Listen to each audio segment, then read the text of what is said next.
If you're anything like me and just need to get food on the table during the week, there is no better recipe than pasta primavera. It's incredibly easy to prepare, it's absolutely delicious, and it's a fantastic way to get your family to eat vegetables. Primavera in Italian translates to English simply as spring, and there are no recipes that are alike. Seriously, if you looked at 10 Primavera recipes in 10 different cookbooks, there'd be all these different variations. A lot of it's about what was available, how do we make this taste good. So this is my rendition, and of course you can customize it to your liking. But first, we're gonna of course knock out a little bit of prep. Sound good? Let's cook. We're gonna start off by peeling up some carrots. I've got 2 medium-sized carrots, which means you could do 3 small or 1 large. And then to cut them, I'm going to thinly slice them. You could absolutely grate them if you want them to be thin little matchsticks. I'm going to try to keep everything cohesive, so I'm going to go with that thin slice. The same goes with this asparagus. I've got about 8 to 10 stalks here. If you've got thicker asparagus, maybe think 6 to 8. It's all about how much you want to serve up. Next, I've got a smaller zucchini, again, going to thinly slice, but don't let this limit you. Maybe you want to large dice all these vegetables, and that would be totally fine. I've got some cremini mushrooms. I'm just going to slice off the end and then lay it flat on the cutting board and slice it. This is just a safer way to cut mushrooms. If you simply slice off that end and roll it over, it stays nice and flat. There's no worry about potentially cutting yourself or anything like that. Once they are sliced up, we're going to add them to the bowl with the sliced carrots. So you may be asking at this point, why are some vegetables together in a bowl while others are in a different bowl? Well, it's all about cooking time. I know that onions and carrots and mushrooms are going to take a little bit longer to cook, so I'm going to do those first. Then I'll throw those other vegetables in later. Don't stress, just follow this way. I promise it will be the best tasting primavera ever. So now I'm going to slice some cherry tomatoes in half. As you get more into summer, you can use heirloom tomatoes or even nice vine-ripe tomatoes. If you're in the winter months, think cherry tomatoes or Romas, as they will taste way better. Next, I've got some kalamata olives. Just going to slice them in half. You could thinly slice them as well. That part's totally up to you.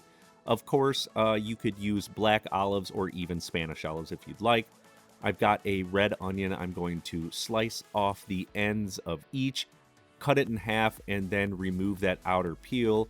And then I suppose watch me do me and thinly slice or julienne this red onion. This takes a little bit of practice, guys. I've obviously done this for quite a long time, but be careful, go slower, thinly slice your red onion. We are next going to finally grate up some garlic. I'm of course just throwing it through the press because I can't stand to chop garlic anymore. I've been doing it for 25 years, you guys. I'm over it. Next, add some fava beans right to the bowl with the tomatoes, zucchini, and asparagus. If you don't have fava beans, feel free to use lima beans, no big deal. And now it's time to start cooking, so grab your onions.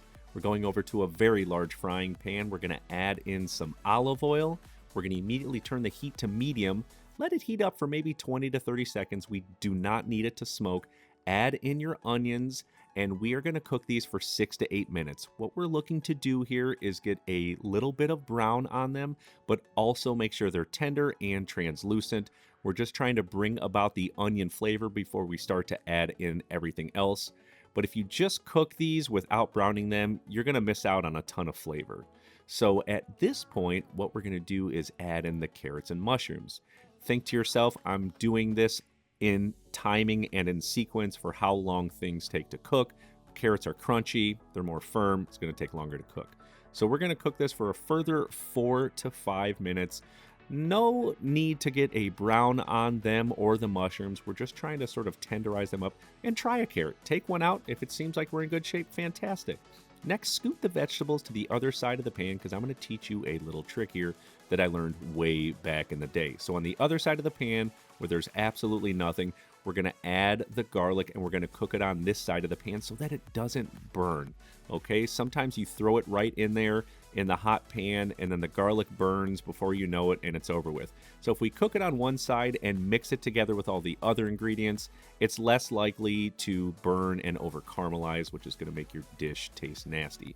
At this point, we're adding in all of the extra ingredients: the fava beans, zucchini, tomatoes, and thinly sliced asparagus. Put them right into the pan, and then we're only going to cook these for maybe 2 to 3 minutes. These vegetables are very soft in nature and don't need much. We do not want this to be mushy.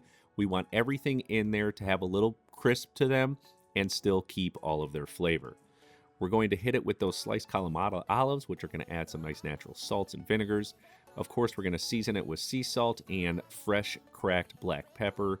Go ahead and grab a big spoon and mix all of these ingredients together. It's incredibly important to make sure everything is seasoned. Remember, season once, taste twice, and set it to the side.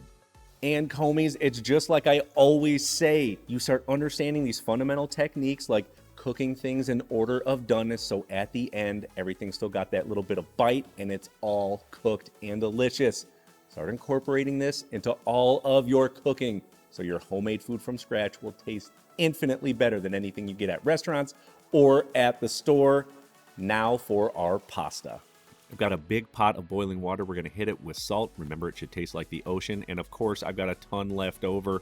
Homemade linguine noodles. I'm absolutely going to put them in there. When you're cooking fresh pasta, it only takes maybe 2 to 3 minutes. I sort of use this motion of grabbing and pulling to make sure none of the noodles are sticking. Once they are done, go ahead and remove them from the water, and it's okay. You don't have to drain it completely because some of that pasta water is good. Add it right to that big old pot and begin to mix things in as best you can. Don't worry if it's not going to completely fold together, because I'm going to show you a little trick here in a second. Head over to that pasta water pot, get about 1.5 cups or so, 2 cups, bring it right back over. Pour it on there, and then I'm going to hit it with a little bit of fresh chopped parsley, and then go back to mixing it in. And to fold in pasta like this is going to take some practice, you guys, but do a flipping motion of forward and then rolling back. All of the ingredients seem to mix in a little bit better by doing this.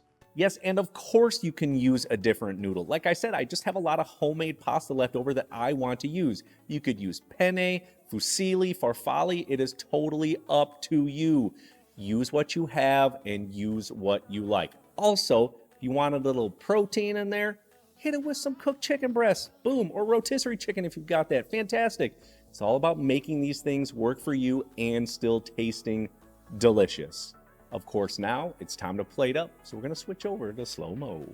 I'm going to be placing this in a bowl. I just think that it's a little bit runnier, so it's going to play nicer in a bowl instead of a plate and sort of running everywhere.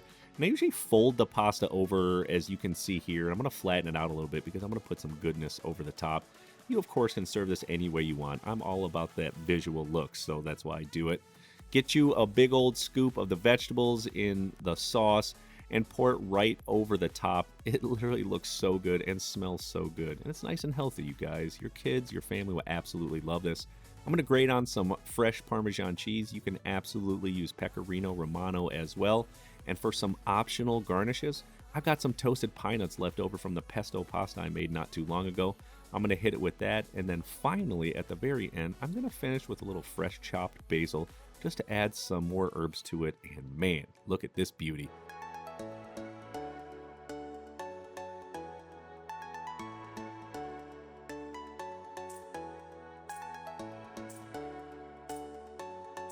Dang delicious, dang perfect for spring. Please like my video and definitely subscribe to my channel and check out this video because it is so flippin' good. You'll love it, and I'll see you on there.